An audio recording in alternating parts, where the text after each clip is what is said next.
Hey guys, லைட்டா gold இருக்கு. So லைட்டா வாய்ஸ் மாதிரி இருக்கு. கொஞ்சம் அட்ஜஸ்ட் பண்ணிக்கோங்க. அண்ட் இன்னைக்கு நம்ம பார்க்க போற டாபிக் ரொம்பவே முக்கியமானது. ஆபாச படங்களை பார்க்கறத நிறுத்துறது எப்படி? ஆபாச படங்கள் பார்க்கறதால முதல்ல அடி வாங்குறது செல்ஃப் லவ். தான் மேல தான் வச்சிருக்க அன்பு கொஞ்சம் கொஞ்சமா குறைஞ்சு வெறுப்பா மாற ஆரம்பிக்கும். இத்தனை நாள் தன்னை நல்லவனா நினைச்சவங்க இந்த ஆபாச படங்களுக்கு அடிமையானதுக்கு அப்புறம் காலப்போக்கில் கெட்டவனா ஃபீல் பண்ண ஆரம்பிப்பாங்க. செல்ஃப் லவ் போச்சுனாலே லைஃபே போச்சுதான். சோ இதை நிறுத்தணும். ஆபாச படங்கள் பாக்குற பழக்கத்துல இருந்து வெளியே வரணும்னா, 1 ஆபாச படங்களை நீ பார்க்கவே கூடாது. 2 ஆல்ரெடி பார்த்த ஆபாச படங்களை பிரெயின்ல இருந்து டிலீட் பண்ணணும். அண்ட் இது 2க்குமே வழி இருக்கு. சோ ஸ்கிப் பண்ணாம இந்த வீடியோவை ஃபுல்லா பாருங்க. நிறைய முக்கியமான தகவல்கள் இருக்கு. நம்ம ஆடியன்ஸ்க்கு யூஸ்ஃபுல்லா இருக்கக்கூடிய ப்ரமோஷன் பண்ணணும்னா டிஸ்கிரிப்ஷன்ல இருக்க இன்ஸ்டாகிராம் லிங்க் இல்ல இமெயில் ஐடி கிளிக் பண்ணி எங்களை காண்டாக்ட் பண்ணுங்க. ஆல்ரைட், இந்த ஆபாச படங்கள் எப்படிப்பட்ட தாக்கத்தை ஏற்படுத்துதுன்னு சொல்றேன். அப்பதான் இது எவ்வளவு ஆபத்தானதுன்னு நம்மளால புரிஞ்சுக்க முடியும். நம்பர் 1, நம்மளோட பிரெயின் பாதிக்கப்படும். மனுஷங்கிட்ட இருக்க சூப்பர் கம்ப்யூட்டர் நம்ம மூளை தான். இந்த மூளை இருக்கிறதுனாலதான் இயல்பா சிந்திக்க முடியுது, உடல் செயல்படுது. நம்ம மூளை நியூரான்ஸ் அப்படிங்கிற அணுக்களால் தான் உருவாக்கப்பட்டிருக்கு. பல மில்லியன் நியூரான்கள் இருக்கு மூளையில. இந்த நியூரான்கள் எல்லாம் ஒரு குறிப்பிட்ட தூண்டுதலால தூண்டப்படும். ஏதாவது வாசம் அடிக்கிறப்போ, புதுசா எதையாவது பாக்குறப்போ, இப்படி ஒவ்வொரு தூண்டுதல்களும் நியூரான்களை தூண்டும். டிவில பீட்சா ஆட் பார்த்ததும் வாய் ஊறும். அப்போ பிரெயினோட நியூரான்ஸ் தான் ஆக்டிவேட் ஆகும். அதுதான் சாப்பிட சொல்லும். அப்படியே பீட்சாக்கு அடிக்ட் ஆகும். இதேதான் பான் அடிக்ஷன்லயும். ஆபாச படங்கள் பாக்குறப்போ பிரெயின்ல இருக்க நியூரான்ஸ் ஆக்டிவேட் ஆனதும் ஒரு கெமிக்கல் ரிலீஸ் ஆகும். அதுதான் டோபமைன். இந்த டோபமைன் என்ன பண்ணும்னா ஒவ்வொரு நியூரான்ஸையும் ஒன்னோட ஒண்ணு இணைய வைக்கும். சோ ஆபாச படங்கள் பாக்குறப்போ அந்த டோபமைனோட சுகம் தனியா இருக்கும். இப்படியே டோபமைன் ரிலீஸ் ஆக ஆக பிரெயின் சில டோபமைன் ரிசெப்டார்ஸை வெளியேற்றிரும். திரும்ப அதிகமா சுரக்க வைக்காது. இங்கதான் எவ்வளவு ஆபாச படங்கள் நீங்க பார்த்தாலும் அது உங்களுக்கு பத்தாத மாதிரியே ஃபீல் ஆகும். பழைய பிளஷரை அடைய முடியாது. சோ முன்னாடி ஒரு 10 நிமிஷம் ஆபாச படம் பார்த்ததும் கிடைச்ச சுகம் இப்போ உங்களுக்கு கிடைக்காது. ஏன்னா டோபமைன் ரிசெப்டார்ஸை மூளை வெளியேற்றிருச்சு. அப்ப திரும்ப திரும்ப பார்த்துக்கிட்டே இருக்க தோணும். ஒரு கட்டத்துல 1 மணி நேரம் பார்த்தா அந்த சுகம் கிடைக்கும். அப்புறம் அதுவும் பத்தாது. 2 மணி நேரம் பார்த்தா அந்த சுகம் கிடைக்கும். இப்படியே போக போக 100 படங்கள் பார்த்தாலும் 4 மணி நேரம் ஆனாலும் அந்த பிளஷரை அடைஞ்சே ஆகணும் அப்படிங்கிற எண்ணம் வரும். இப்படிதான் அடிக்ஷன் ஆரம்பிக்குது. இப்படி டோபமைனை ரிலீஸ் பண்ண சொல்லி அந்த பிளஷரை கொடுக்க சொல்லி மூளையை டார்ச்சர் பண்றப்போ அது ஸ்ட்ரெஸ் ஆகும். இருக்க ஒவ்வொரு நியூரான்ஸும் அழிய ஆரம்பிக்கும். இங்கதான் மூளையோட செயல்பாடு பாதிக்கப்படும். நியூரான்ஸ் எல்லாம் அழிய அழிய அது செஞ்சுட்டு இருந்த ஒவ்வொரு வேலையும் பாதிக்கப்படும். மெமரி லாஸ் ஆகும். உடல்ல நடக்கிற ஒவ்வொரு வேலையும் பாதிக்கப்படும். நியூரான்ஸ் எல்லாம் அழிஞ்சிட்டாதான் மூளைக்கு வேலையே இல்லையே. இதை நிறுத்தாம ரொம்ப அடிக்ட் ஆயிட்டே இருந்தா மூளை கடைசியில செயலிழந்துரும். சோ ஆபாச படங்களால முதல்ல பாதிக்கப்படுறது நம்மளோட மூளை தான். அடுத்து நம்பர் 2, நம்ம பிஹேவியர். முதல்ல ஆபாச படங்கள் பாக்குறப்பவே அதிகமான டோபமைன் ரிலீஸ் ஆகுறதால இருக்க இன்னும் பிளஷர் கொடுக்கற படங்களை தான் அதிகம் பார்க்க சொல்லும். காலப்போக்கில் இந்த மாதிரி ஆபாசங்களை பாக்குறது அவங்களுக்கு நார்மல் ஆகிடும். அண்ட் இதை என்ன பண்ணுவாங்க, ரியாலிட்டிலையும் கொண்டு வர ட்ரை பண்ணுவாங்க. அவங்க பிஹேவியரும் ஆபாசமா மாறும். பையனா இருந்தா பொண்ணை தப்பா பாக்குறது, தப்பா நடத்துறது. பொண்ணா இருந்தா பையனை தப்பா பாக்குறது, பையனை தப்பா நடத்துறது. இப்படியெல்லாம் நடக்க ஆரம்பிக்கும். வெளிப்படையா அவங்க சில விஷயங்களை பிஹேவியர் மூலமா வெளிப்படுத்துவாங்க. அடுத்து நம்பர் 3, செக்ஷுவல் டிஸ்ஃபங்க்ஷன் ஏற்படும். ஆபாச படங்களை பார்த்து அதுக்கு அடிக்ட் ஆகுறப்போ ரியல் லைஃப் பார்ட்னர் கிட்ட அவங்களுக்கு ஈர்ப்பு இருக்காது. நிஜ வாழ்க்கையில சுகம் இருக்காது. அடுத்து நம்பர் 4, ஆபாச படங்கள்லயே இருக்கப்போ நிஜ வாழ்க்கையில இருக்க ரிலேஷன்ஷிப் பயங்கரமா பாதிக்கப்படும். யார் கூடயும் பேசாம தனிமையை மட்டுமே விரும்ப தோணும். அடுத்து நம்பர் 5, ஓரளவுக்கு மேல போக போக என்னடா நான் இவ்ளோ கேவலமா இருக்கேன்னு தன்னை பத்தியே கெட்டதா தாழ்வா நினைச்சுக்க தோணும். தான் மேல இருந்த செல்ஃப் ரெஸ்பெக்ட், மரியாதை போக ஆரம்பிக்கும். சின்ன வயசுல செஞ்ச தப்பு நினைச்சு இப்ப கூட அப்படின்னு ஃபீல் பண்றவங்க இருக்காங்க. மோஸ்டா இது எல்லாரும் பண்ணிருப்போம். அதே மாதிரி தான் இதுவும். இந்த பான் அடிக்ஷன் கொடுக்கற வருத்தம் ஆரம்பத்துல தெரியாது. காலப்போக்குல தான் இது ஃபீல் ஆக ஆரம்பிக்கும். காலங்கள் போனதும் நான் ஏன் இப்படி எல்லாம் பண்ணேன், எனக்கே என்ன நினைச்சா வெறுப்பா இருக்குன்னு நினைக்க ஆரம்பிக்கிறப்போ தன்னைத்தானே பிடிக்காம போகும். இப்படி ஏகப்பட்ட ஆபத்துகள் இதுல ஒளிஞ்சிருக்கு. சரி, இவ்ளோ ஆபத்துகள் இருக்கு. ஆனா நான் ரொம்ப அதிகமான ஆபாச படங்கள் பாக்குறது இல்லையே, எப்பவாவது தான். சோ அதெல்லாம் தப்பே இல்லைன்னு சிலர் சொல்லுவாங்க. இதுவும் பெரிய ஏமாற்றம் தான். இந்த ஆபாச படங்களுக்கு ஆக்சஸ் இப்ப ரொம்பவே எளிமையாயிடுச்சு. அதனால இதை பார்க்க ஆரம்பிக்கிற வயசும் ரொம்பவே கம்மி ஆயிடுச்சு. சோ செல்ஃப் கண்ட்ரோல், டிசிப்ளின்னு உன்னை நம்ம முழுசா வளர்க்க ஆரம்பிக்கிறதுக்குள்ளயே இதுக்குள்ள நம்ம மூழ்கிறப்போ அதுல இருந்து வெளியே வர்றதும் ரொம்பவே கஷ்டமாயிடும். முதல்ல கொஞ்சமா தான் பாக்குறோம்னு ஃபீல் ஆகும். ஆனா அந்த ஃபீல் மட்டும்தான் அப்படி இருக்குமே தவிர அவங்க அதிகமா பாத்துக்கிட்டு இருக்காங்கன்றது அவங்களுக்கே தெரியாம கடைசியில ஒரு ட்ராப்ல மாட்டிப்பாங்க. சோ நான் இந்த பான் அடிக்ஷன் அப்படின்றதுக்கான முக்கியமான அறிகுறிகளை சொல்றேன். இந்த ஆபாச படங்களை பார்க்காம ஒரு நாள் கூட அவங்களால இருக்க முடியாது. ஒண்ணுக்கு மேல ஒண்ணுன்னு லிஸ்ட் போய்கிட்டே இருக்கும். இன்னும் அதிகமா அவங்களுக்கு அதை கேட்டுக்கிட்டே இருக்கும். எப்படி ஃபாஸ்ட் ஃபுட் பார்த்ததும் எல்லாத்தையும் சாப்பிடணும்னு கிரேவிங்ஸ் வருதோ அதே மாதிரி பான் பார்க்கணுங்கிற கிரேவிங்ஸ் அதிகமாகும். டைம் போறதே தெரியாது.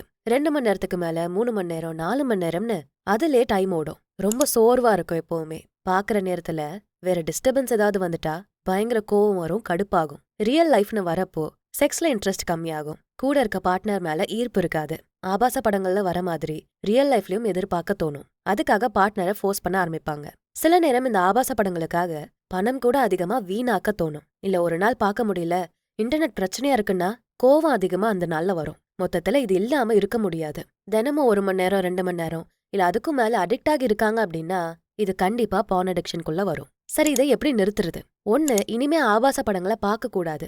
இன்னொன்னு, ஏற்கனவே பார்த்ததெல்லாம் நம்ம மூளையில இருந்து டெலீட் பண்ணணும். முதல்ல இனி ஆபாச படங்கள் பார்க்காம இருக்க என்னெல்லாம் பண்ணலாம்னு பார்க்கலாம். இத பார்க்க உங்களுக்கு எதெல்லாம் தூண்டுது அப்படின்னு நோட் பண்ணணும். எந்த எமோஷன் பானை பார்க்க வைக்குது, எந்த சிச்சுவேஷன்ல நீங்க பான் பார்க்க தோணுது. உதாரணத்துக்கு, போர் அடிக்கிறதுனால பார்க்க தோணலாம், ஸ்ட்ரெஸ்ஸா இருக்கிறதால பார்க்க தோணலாம், ரொம்ப முக்கியமா தனிமைனால பார்க்க தோணலாம். லேட் நைட்ல ரொம்ப தனியா இருக்கப்போ தூக்கம் வரல, போரா இருக்கு, சோ இந்த ஆபாச படத்தை நீங்க பார்க்க தோணலாம். இல்ல ஏதாவது செக்ஷுவலா கற்பனை பண்ணி அதுல ட்ரிகர் ஆகி பார்க்க தோணலாம். இப்படி நிறைய சிச்சுவேஷன்ஸ் இருக்கு, நிறைய எமோஷன்ஸ் இருக்கு.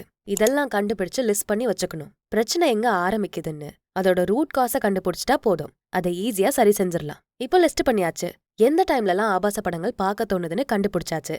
இதுக்கு அடுத்த ஸ்டெப்பா பானை ஆக்சஸ் பண்றதெல்லாம் தடுக்கணும். இப்ப இருக்க உலகத்துல எல்லாம் கைக்குள்ளே இருக்கிறதால தான் பிரச்சனை. ஈஸியா அதை ஆக்சஸ் பண்ணிட முடியுது. பட் அதுல இருந்து வெளியே வரணும்னா நிறைய ஸ்டெப் எடுத்து தான் ஆகணும். பான் சம்பந்தப்பட்ட ஆப்ஸ் எல்லாம் இருந்தா டெலீட் பண்ணிடணும். வெப்சைட்ஸ் எல்லாம் பிளாக் பண்ணிடணும். புக் மார்க்ஸ் இருந்தா அதையும் டெலீட் பண்ணிடணும். எப்படி பண்றதுன்னு தெரியலனா இதுக்குன்னு நிறைய ஆப்ஸ் இருக்கு. அதை இன்ஸ்டால் பண்ணா போனோகிராஃபி சம்பந்தப்பட்ட எதையுமே இன்ஸ்டால் பண்ண முடியாது. பிளாக்கர் எக்ஸ், பிளாக் பி இதெல்லாமே ஃபேமஸான ஆப்ஸ். அப்புறம் Canopy, OurPact, FamiSafe, Kidslox, not on family parental control, இப்படி நிறைய பான் பிளாக்கர்ஸும் இருக்கு. இதை வச்சு போன்லயும் பிளாக் பண்ணிடலாம், கம்ப்யூட்டர்லயும் பிளாக் பண்ணிடலாம். ஒன்ஸ் இந்த பான்ல இருந்து வெளியே வரணும்னு நினைச்சிட்டா இதை எப்படியெல்லாம் தடுக்கலாம்னு ஸ்டெப்ஸ் எடுக்க தானா முயற்சி பண்ண ஆரம்பிப்பீங்க.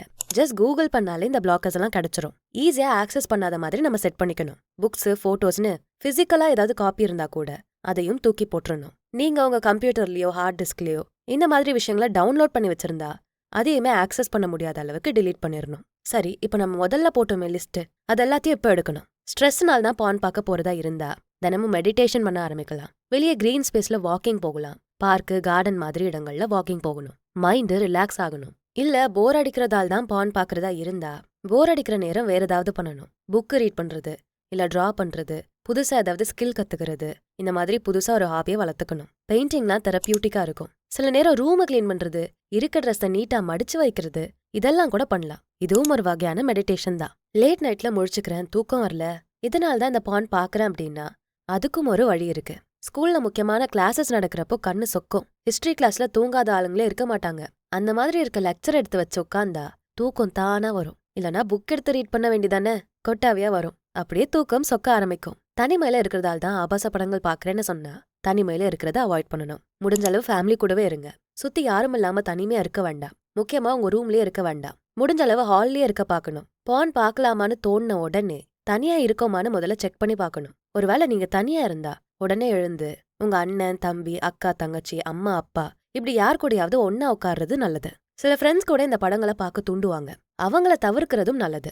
அவங்க கூப்பிட்டாலுமே காரணம் சொல்லி போகாம இருக்கிறது நல்லது. பொய்யெல்லாம் சொல்ல வேண்டாம். உங்க மைண்ட் செட் அண்ட் ஹெல்த்துக்காக நீங்க பண்ற நல்ல விஷயத்த அவங்க கிட்ட சொல்லுங்க. நீங்க இப்படி பண்றது எனக்கு இன்ஃப்ளூயன்ஸ் ஆகுது, சோ அது எனக்கு பிடிக்கலன்னு உண்மையவே சொல்லுங்க. சோ லிஸ்ட் படி ஆபாச படங்கள் பார்க்க தோன்ற எல்லாத்துக்கும் நம்மளால ஒரு வழி பண்ணிட முடியும். உங்களுக்கு இது ரொம்ப கஷ்டமா இருக்கு, யாராவது ஹெல்ப் பண்ணி ஆகணும்னு நினைக்கிறப்போ க்ளோஸா இருக்க நம்பிக்கையான ஃபேமிலி மெம்பரோ இல்ல ஃப்ரெண்ட்ஸ் கிட்டயோ சொல்லி ஹெல்ப் கேட்கலாம். சில பேரண்ட்ஸே இதுக்கு சப்போர்ட்டிவா இருப்பாங்க. அவங்க கிட்ட சொல்லி கூட இந்த அடிக்ஷன்ல இருந்து நீங்க வெளியே வரலாம். வேறொரு ஆள் கிட்ட அதை ஷேர் பண்றப்போ ஒரு பிளஸ் என்னன்னா, இனி ஆபாச படம் பார்க்க போறப்போ அவங்க உங்க ஞாபகத்துக்கு வருவாங்க. திரும்ப இந்த படத்தை பார்த்தா அவங்க என்ன நினைப்பாங்கன்னு தோண ஆரம்பிக்கும். இல்ல ஷேர் பண்ண விருப்பம் இல்ல, சொந்த பந்தம் தெரிஞ்சவங்க எல்லாம் வேண்டான்னா ஆன்லைன்லயே நிறைய சப்போர்ட் குரூப்ஸ், கம்யூனிட்டிஸ் இருக்கு. பேர் என்ன, ஊர் என்ன, இப்படி எதுவுமே நீங்க சொல்ல வேண்டாம். யாருன்னே தெரியாம உங்க அடையாளத்தையே வெளிப்படுத்தாம அவங்க உதவினால பான் அடிக்ஷன்ல இருந்து வெளியே வந்துட முடியும். Sexual Addicts Anonymous, Sex and Love Addicts Anonymous, Sexaholics Anonymous, Porn Addicts Anonymous, இப்படி நிறைய குரூப்ஸ் இருக்கு. அடையாளத்தை வெளிப்படுத்தாம ஜஸ்ட் பிரச்சனையை மட்டும் சொல்லி இந்த பழக்கத்துல இருந்து வெளியே வர முடியும். உங்களுக்கு ஒரு சப்போர்ட் கிடைச்ச மாதிரி இருக்கும். முடிஞ்ச அளவு மைண்ட் அண்ட் பாடியை கவனிக்க ஆரம்பிக்கணும். எக்ஸசைஸ், வாக்கிங், இப்படி உடம்புக்கு ஏத்த வேலைகளை கொடுக்கணும். அப்பதான் அது ஆரோக்கியமா ரிலாக்ஸ்டா இருக்கும். தினமும் மெடிடேஷன் பண்றது ரொம்ப நல்லது. பாக்குற ஒவ்வொரு வேலையும் மைண்ட்ஃபுல்லா பண்ணுங்க. பிரீதிங் எக்ஸசைஸ் பண்ணணும். இப்படி உடலையும் மனதையும் ஆரோக்கியமா ரிலாக்ஸ்டா வச்சுக்கணும். எல்லாத்தையும் தாண்டி தான் மேல வெறுப்ப கொண்டு வந்துடக்கூடாது. ஆல்ரெடி பண்ணியாச்சு, பார்த்தாச்சு, எல்லாம் தப்புதான். தப்பு பண்ணது அதை ஏத்துக்கிட்டு செஞ்சதுக்காக உங்களை நீங்களே மன்னிச்சுக்கணும். சரி, இனி பெட்டரான வாழ்க்கை நம்ம வாழலாம்னு அந்த எண்ணம் வரணும். தன்னைத்தானே மன்னிக்காத வர செல்ஃப்ல உங்ககிட்ட திரும்ப வராது. எல்லாம் பண்ணியும் வெளியே வர முடியல, ரொம்ப மோசமான அடிக்ஷனா இது இருக்குங்கிறப்போ தெரபிஸ்ட், சைக்காலஜிஸ்ட் கிட்ட போறது நல்லது. அவங்க தனி ட்ரீட்மெண்ட் ப்ரொசீஜர் கொடுப்பாங்க. இப்ப இனிமே பான் பார்க்காத மாதிரி முயற்சிகளை எடுத்தாச்சு. அடுத்து ஏற்கனவே நம்ம பார்த்த ஆபாச படங்கள் எல்லாம் எப்படி நம்ம பிரெயின்ல இருந்து டிலீட் பண்றது அப்படின்னு பார்க்கலாம். நான் ஏற்கனவே சொன்ன மாதிரி நம்ம பிரெயின் ஃபுல்லா நியூரான்ஸ் தான் இருக்கு. இதுதான் ஒன்னோட ஒன்னு தொடர்பு கொண்டு நம்மளோட எல்லா ஹேபிட்டையுமே உருவாக்குது.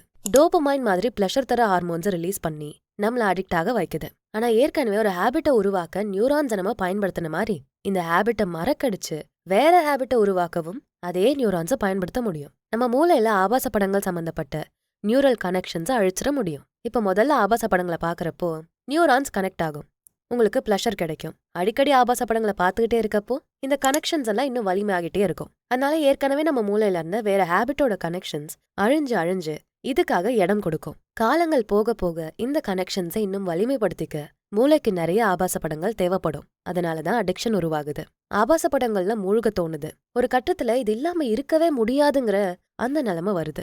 ஆனா லக்கிலி இன்னொரு வழி இருக்கு. ஏற்கனவே இருக்க கனெக்ஷன்ஸை உடைக்க முடியும். சின்ன வயசுல சாயந்தரம் ஸ்கூலை விட்டு வந்ததும் வெளியே விளையாட போயிடுவோம். ஆனா காலப்போக்கில் அது மாற ஆரம்பிக்கும். அந்த நியூரல் கனெக்ஷனும் உடைய ஆரம்பிக்கும். இப்ப சின்ன வயசுல விளையாடின அந்த நேரத்துல ஆபீஸ் வேலையை முடிச்சுட்டு வீட்டுக்கு வந்துட்டு இருப்போம். சோ புது நியூரல் கனெக்ஷன் உருவாகி இருக்கு. இதே மாதிரிதான் ஆபாச படங்கள் பார்த்ததால உருவான அந்த நியூரல் கனெக்ஷனை உடைச்சு புது நியூரல் கனெக்ஷன் உருவாக்க போறோம். அதுக்காக தான் புது ஹேபிட்டை கொண்டு வரணும். ஆபாச படங்களை விட்டுட்டு வேறொரு நல்ல ஹேபிட்டை தினமும் பயிற்சி பண்றப்போ அதுல மூளையோட நியூரான்ஸ் மூழ்க ஆரம்பிச்சிரும். பெயிண்டிங் கத்துக்கிறது, பைக் ஓட்ட கத்துக்கிறது, பசில் சால்வ் பண்றது, செஸ் விளையாட கத்துக்கிறது, இப்படி நிறைய ஸ்கில்ஸை டெவலப் பண்ணிக்கணும். சோ நியூரான்ஸ் எல்லாம் இதுல மூழ்க ஆரம்பிக்கும். அப்ப பழைய பான் கனெக்ஷன்ஸ் எல்லாம் உடைஞ்சு போகும். இப்படிதான் பிரெயின்ல இருந்து பழைய டேட்டாஸை அழிக்கணும். ஆனா டிலீட் ஆன டேட்டாவை திரும்ப எடுக்க முடியாதுன்னுலாம் இல்ல.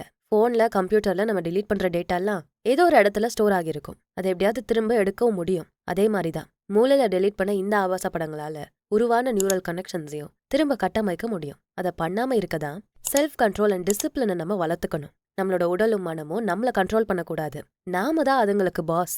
எதுலையுமே அடிக்ட் ஆகாம நீங்க இருக்கீங்கன்னா உண்மையாவே நீங்க உங்க உடம்புக்கும் மனசுக்கும் பாஸா இருக்கீங்கன்னு அர்த்தம். எல்லாமே நாம நம்ம மூளையை ட்ரிக் பண்றதுல தான் இருக்கு. ரொம்ப அதிகமா பான் பார்த்து சேர்த்து வச்சிருக்க நியூரல் கனெக்ஷன்ஸ் எல்லாம் வலுவா இருக்கும். அதை உடைக்கிறது கொஞ்சம் கஷ்டம்தான். ஆனா உடைக்கவே முடியாதுன்னுலாம் இல்ல. டைம் எடுத்து கண்டிப்பா இந்த கனெக்ஷன்ஸை உடைச்சு ஆபாச படங்கள் சம்பந்தப்பட்ட டேட்டாவை கம்ப்ளீட்டா டிலீட் பண்ணிட முடியும். திரும்ப ஆபாச படங்களுக்குள்ள போகாம இருக்க நான் முன்னாடி சொன்ன ஸ்டெப்ஸ் நீங்க ஃபாலோ பண்ணி ஆகணும். சோ இங்க பிரெயினை வச்சுதான் எல்லாத்தையுமே நம்ம இயக்க போறோம். மூளையை நமக்கேத்த மாதிரி வளைச்சு வச்சுட்டா புது பழக்கத்தை உருவாக்கிட முடியும். பழைய பழக்கத்தை உடைச்சிட முடியும்.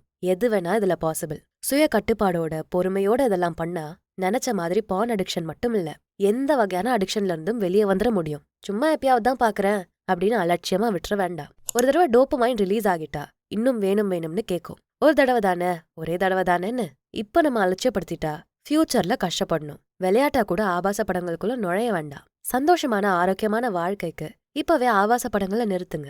இது ஒரு புது போதை. இந்த போதையை எதிர்த்து சண்டை போட வேண்டியது ரொம்ப ரொம்ப அவசியம். இந்த வீடியோவை எல்லாருக்கும் ஷேர் பண்ணுங்க. தேவைப்படுறவங்களுக்கு இது பயனுள்ளதா இருக்கட்டும். அப்படியே உங்களோட தாட்ஸ் அண்ட் டிப்ஸை கமெண்ட்ஸ்ல சொல்லுங்க.